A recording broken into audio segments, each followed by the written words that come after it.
alihi wa ashabihi ahli sidqi wal wafa. Alhamdulillah, bersyukur kepada Allah Subhanahu wa taala di mana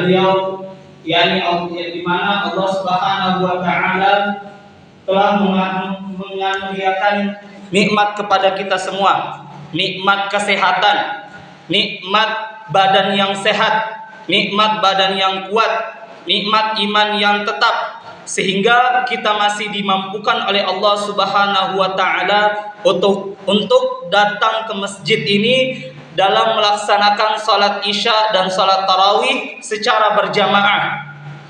Kita juga diberikan badan yang sehat untuk masih bisa melaksanakan puasa bulan Ramadan ini dalam keadaan kuat, sehat dan walafiat. Ini adalah sebuah kesempatan yang tidak pernah dapat didapatkan oleh apapun kecuali dari nikmat dan oleh Allah Subhanahu wa taala. Salawat dan salam kami sampaikan, kita kirimkan kepada junjungan kita, Nabi besar Nabiullah Muhammad sallallahu alaihi wasallam. Kita kirimkan salam kepada beliau sebagai tanda bahwa kita sebagai umatnya mencintai beliau dengan sepenuhnya. Hadirin jamaah salat Isya dan tarawih yang dirahmati Allah Subhanahu wa taala. Suatu ketika Rasulullah sallallahu alaihi wasallam berkumpul bersama sahabat-sahabat beliau yang mulia. Kemudian Rasulullah sallallahu alaihi wasallam mengeluarkan kalam beliau, sabda beliau yang mulia. Beliau bertanya, "Man ya'khudhu 'anni haula al-kalimat ya'mal bihinna aw yu'allimu man ya'mal bihinna?" Rasulullah sallallahu alaihi wasallam bertanya kepada sahabatnya, "Di antara kalian semua, siapa yang ingin mengambil beberapa kalimat dariku, di mana dengan kalimat itu dia akan mengamalkannya atau mengajarkannya kepada orang yang akan mengamalkannya?" Pada saat itu, sahabat yang kita kenal dengan nama sahabat Abu Hurairah radhiyallahu anhu mengangkat tangannya sambil berkata, "Ana ya Rasulullah, saya Rasulullah yang akan melakukannya." Maka Rasulullah sallallahu alaihi wasallam kemudian mengambil tangan saya dan menyebutkan ada 5 hal perkara yang menjadi pesan Rasulullah sallallahu alaihi wasallam. 5 pesan ini bukan hanya sebagai pesan Rasulullah sallallahu alaihi wasallam kepada sahabatnya Abu Hurairah radhiyallahu anhu, tapi menjadi pesan yang penting bagi kita semua sebagai umat yang kita sama-sama mencintai baginda kita Nabiullah Muhammad sallallahu alaihi wasallam. Ada 5 perkara. Yang pertama, ittaqil maharim takun a'badan nas. Takutlah engkau, jagalah dirimu dari hal-hal yang diharamkan oleh Allah Subhanahu wa taala, takun a'badan nas. Maka engkau akan menjadi seorang hamba yang paling tinggi tingkat penghambaannya kepada Allah Subhanahu wa taala. Hadis ini menjadi peringatan bagi kita semua.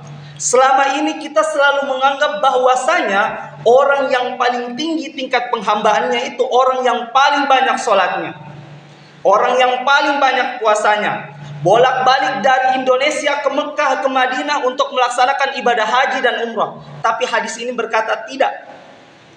Ittaqil maharim, jagalah diri kita, jagalah dirimu dari hal-hal yang diharamkan oleh Allah Subhanahu wa taala, maka engkau akan menjadi hamba yang paling tinggi tingkat penghambaannya oleh Allah Subhanahu wa taala. Yang kedua, irda bima qasamallahu laka takun aghnan nas. Ridalah.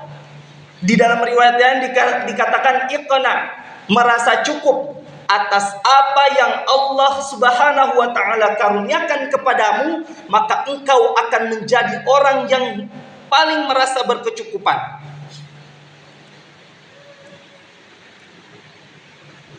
Cukup tidak selalu kaya, tidak berarti selalu merasa cukup. Tapi kalau kita merasa cukup, maka kita sudah menjadi hamba yang paling kaya. Bisa kita lihat di antara pejabat-pejabat di Indonesia, mereka sudah memiliki harta yang melimpah, rumah yang banyak, mobil yang mewah, perhiasan yang sudah satu lemari.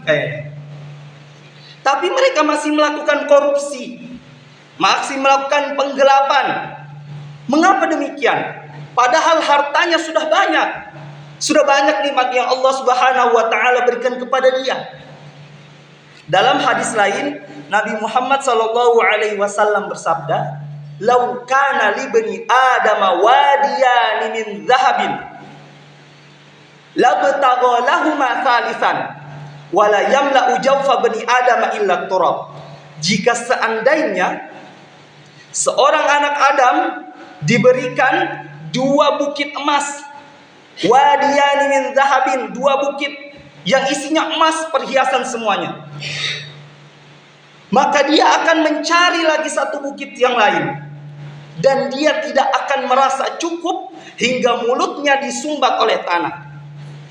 Dia sudah mendapatkan harta yang banyak, tapi dia masih merasa kurang. Tidak merasa bersyukur atas apa yang Allah Subhanahu wa taala karuniakan kepada dia. Hingga matilah, maut yang akan menghentikan rasa rakusnya orang tersebut. Na'udzubillah summa na'udzubillah. Yang ketiga, wa ahsin ila jarika takun mukminan. Berbuat baiklah engkau kepada tetanggamu, maka engkau akan menjadi orang yang paling beriman. Dalam hadis lain, Nabi Muhammad sallallahu alaihi wasallam bersabda, "Man kana yu'minu billahi wal yaumil akhir wala yu'dzi jarahu." Barang siapa yang beriman kepada Allah dan hari akhir, maka hendaklah dia tidak mencela, mengganggu tetangganya. Islam sangat memuliakan tetangga. Betapa banyak syariat, banyak perintah, banyak hadis, dalil Quran dan sunnah yang menganjurkan kita, bahkan memerintahkan kita dan melarang kita, yang mengatur segala kehidupan kita dengan tetangga kita.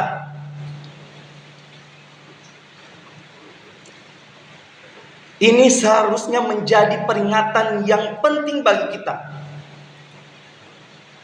Betapa banyak Muslim yang terlibat dalam keributan, pertengkaran dengan tetangganya. Satu sama lain saling bertengkar. Padahal Nabi SAW sudah bersabda di hadis yang lain, "Man kana yu'minu billahi wal yaumil akhir fala yu'dzi jarahu." Bahkan dalam suatu ketika seorang sahabat bertanya kepada Nabi SAW. Hadis ini diriwayatkan dalam Al-Mustadrak Al-Hakim. "Ya Rasulullah, ada seorang laki-laki senantiasa melaksanakan sholat tahajud di malam hari, selalu melaksanakan puasa di siang harinya. Akan tetapi ada kekurangan satu darinya ya Rasulullah, yakni dia selalu mengganggu tetangganya." Apa jawaban Rasulullah? La khaira fiha, tidak ada kebaikan di dalam dirinya. Hiya finnar, ini yang paling kita takutkan. Dia di dalam neraka. Kemudian sahabat itu lagi bertanya, "Ya Rasulullah, ada seorang laki-laki, seseorang, dia hanya melaksanakan sholat yang wajib saja. Dia hanya berpuasa yang wajib saja di bulan Ramadan. Tapi dia selalu berbuat baik kepada tetangganya. Bagaimana menurutmu ya Rasulullah?" Rasulullah SAW menjawab, ada kebaikan yang banyak di dalam dirinya. Dapat dipastikan dia merupakan salah seorang dari penduduk surga.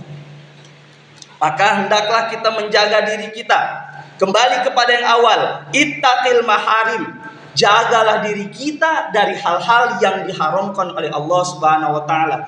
Di bulan Ramadan ini hendaklah kita banyak mengendalikan diri, banyak mengendalikan lisan. Al-muslim man salimal muslimuna min lisanihi wa yadihi.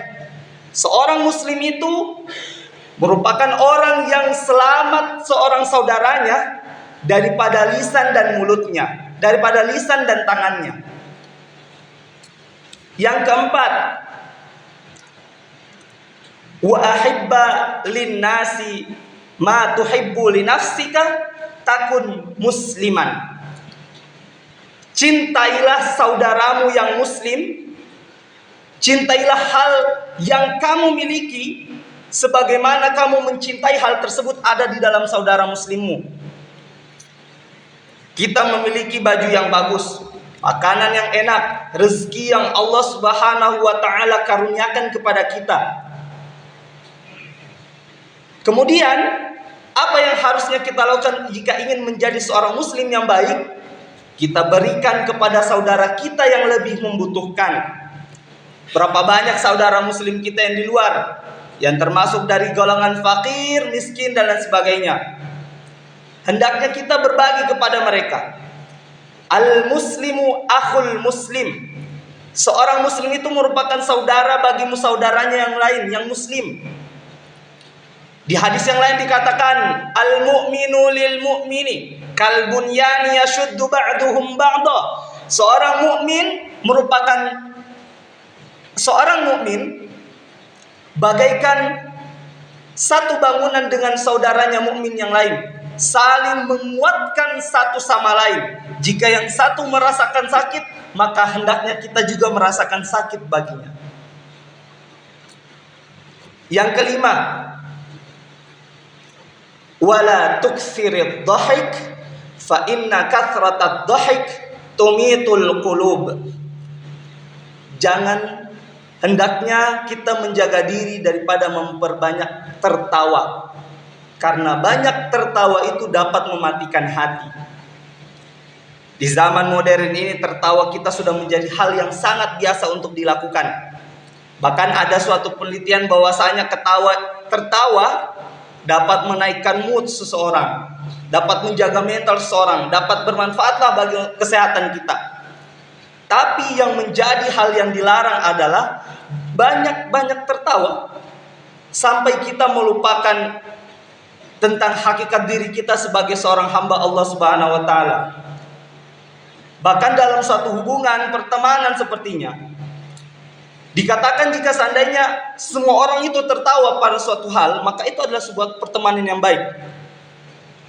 Jika ada saat kita semua ketawa, sedangkan ada satu orang yang merasa tersinggung atas hal tersebut, maka apa bedanya kita dengan membuli, menghina saudara kita yang lain? Tapi apakah itu dapat dikatakan sebagai Islam melarang kita untuk tertawa? Tentu tidak. Bahkan dalam riwayat yang lain, Nabi Muhammad SAW kalau pernah tertawa, hatta badat nawajizuh, tertawa sampai terlihat gigi gerahamnya. Berarti kalau kita katakan sampai terlihat gigi gerahamnya, berarti lumayan ya, terbahak-bahak gitu. Mengapa kita harus menjaga diri kita daripada matinya hati? Agar kalau kita sampai terkena yang namanya mati hati, peringatan dari Allah Subhanahu wa taala tidak akan masuk ke dalam diri kita. Kita membaca Al-Qur'an tidak tersentuh lagi hati kita. Padahal di antara tanda-tanda orang yang beriman itu di dalam surah Al-Anfal dikatakan, A'udzubillahi minasyaitonir rajim. Innamal mu'minuna alladzina idza dzukirallah. Sesungguhnya orang-orang yang beriman itu jika disebutkan nama Allah, wajilat qulubuhum, bergetar hatinya. Wa idza tuliyat alaihim ayatuhu zadatuhum imana. Dan ketika dibacakan ayat-ayatnya Allah, bertambahlah imannya. Maka Di bulan Ramadan ini hendaknya kita menjaga diri kita dari perbuatan yang sia-sia, menjaga diri kita dari hal-hal yang diharamkan, mulai dari hal yang makruh hingga yang diharamkan, memperbanyak ibadah, amalan, zikir dan lain sebagainya, agar kita semua dapat meraih satu titik utama di bulan Ramadan ini, yaitu la'allakum tattaqun. Semoga kita semua menjadi orang yang mendapatkan derajat ketakwaan, hamba yang bertakwa di mata Allah Subhanahu wa taala. Hingga di hari kiamat pun kita bisa dikatakan sebagai orang yang illaman atallaha biqalbin salim, dengan hati yang bersih.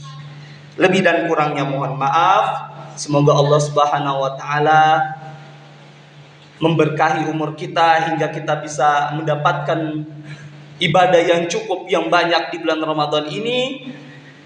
Semoga kita senantiasa istiqamah di jalannya Allah Subhanahu wa taala. Wallahul musta'an. Wassalamualaikum warahmatullahi wabarakatuh.